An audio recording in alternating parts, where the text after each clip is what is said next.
So, hello mga kasari. Yan, umpisa na naman ang araw. So, ayan nga, inutusan ko yung aking anak na bumili ng bigas. Siya yung tagabili ng bigas ko mga kasari kasi motor lang yung kanyang ginagamit. Medyo nakakalas ako ng pamasahe pag motor lang.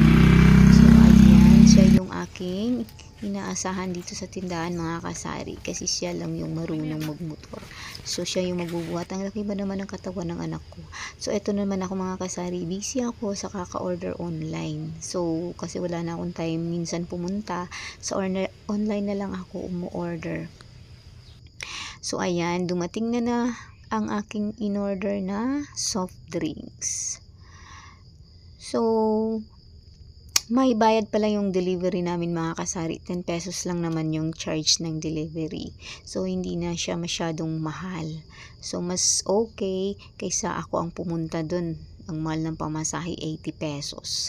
So, ito na nga yung binayaran ko sa soft drinks mga kasari. 3,682.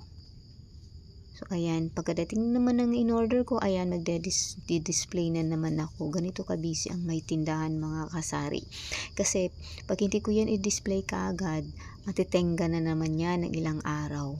Kasi nga, sa dami ko naman ginagawa dito sa bahay, akin lahat. So, ayan, may bumibili. Yan, pahinto-hinto. Kaya matagal ako matapos mag-display. Mas maganda pa nga mamalengke kumpara sa mag-display. Ang hirap mag-display mga kasari kasi nga ang dami. So, ayan, tengga na naman yan kasi may bumibili. So, eto na. Iksian ko lang yung video ko mga kasari.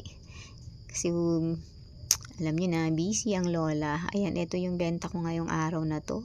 Nasa mga ano lang po siya mga kasari, 7,000. Thank you!